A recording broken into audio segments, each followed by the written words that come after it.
Go on ইয়ার।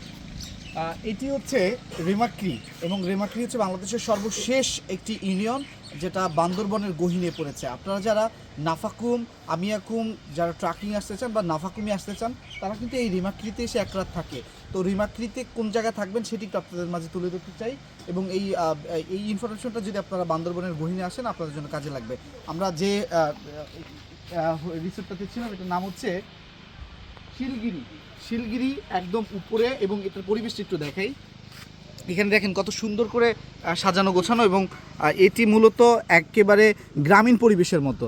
এখানে ঢুকলে মনে হবে যে আপনি কোনো এক গ্রামে রয়েছেন এবং এই সাইডে তাদের কিছু কটেজ রয়েছে যা হচ্ছে বি কটেজ নামে পরিচিত। উপরে তারা নিজেরা থাকে এবং সেই সাথে এটি হচ্ছে ডাইনিং স্পেস। এখানে একটু নাম্বারগুলো একটু দেখাই দেই যাতে আপনারা যোগাযোগ করতে পারেন। এখানে তাদের হোয়াটসঅ্যাপ, ইমো নাম্বার এগুলো রয়েছে এবং এগুলোতে চাইলে যোগাযোগ করতে পারেন। এবং সেই সাথে আমরা যদি একটু পরিবেশটি দেখাই, এখানে প্যাকেজে খাবারের ব্যবস্থা রয়েছে। মুরগি দিয়ে হচ্ছে 250 টাকা, ডিম দিয়ে 150 টাকা, এরকম খাবারের প্রাইস রয়েছে। সেটি ওঠানামা করতে পারে সিজন বেঁধে। এবং এটি হচ্ছে কটেজ এ। এটি হচ্ছে সর্বপ্রথম এই কটেজটি ছিল এখানে এবং তাদের ভিতরে এখানে কিন্তু বিছানা হচ্ছে ঢালা বিছানা এবং এই হচ্ছে সাঙ্গু নদী এবং এই হচ্ছে সোজা এইটা হচ্ছে রেমাক্রি ইউনিয়ন বা বাজার বলতে পারি যেটা।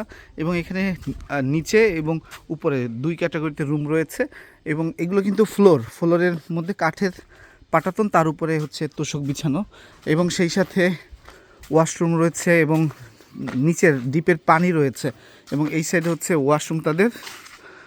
আর এই জায়গাতে হচ্ছে আপনি গোসল করতে পারবেন, এখানে পানি রয়েছে এবং নারীদের জন্য কিন্তু আলাদা গোসলের ব্যবস্থা রয়েছে। এবং এই সাইডে তাদের হাত মুখ ধোয়ার জন্য বেসিন রয়েছে এবং এটা হচ্ছে তাদের কিচেন রুম, এখানে তারা রান্নাবান্না করে এবং সেই সাথে এখানে কিন্তু দোকানও আছে, আপনারা চাইলে এখান থেকে কেনাকাটা করতে পারবেন। এবং এটি তাদের ডাইনিং রুম আর পুরো পরিবেশটাই কিন্তু অন্যরকম, সেই সাথে ফুল গাছ দিয়ে একদম গ্রামীণ পরিবেশের মতো আর কি। যদি আপনারা আপনাদের এলাকায় থাকতে চান যেরকম পরিবেশ পাবেন এখানেও ঠিক সেম পরিবেশ। দেখেন এখন যেহেতু এপ্রিল মাস, বৈশাখ চলছে এবং পুরো গাছে গাছ জুড়ে আম আর আম। এটি কিন্তু আর হয়তো 1 মাস পরই পেকে যাবে। তো আপনারা যদি আসতে চান এখানে কিন্তু চলে আসতে পারেন। তো আপনারা যারা রিমাক্রিতে আসতে চান এটি কিন্তু বেশ পরিপাটি সুন্দর একটি রিসোর্ট। এখানে কিন্তু এসে আপনারা থাকতে পারেন। আমরা 2 দিন ছিলাম আর এখানে রুম ভাড়া হচ্ছে 1500 করে। এটা সিজন ভেদে ওঠানামা করতে পারে, 2000, 1500, 2500, এটা ডিপেন্ড করে। তো আমরা এখন আসছি, এখন আসলে লোকজন নেই, আমাদের 1500 করে লেগেছে এবং খাবারের রেট তো আগেই বলেছি এবং ফোন নাম্বার রয়েছে ভিডিও শুরুতে, আপনারা চাইলে যোগাযোগ করে এখানে চলে আসতে পারেন।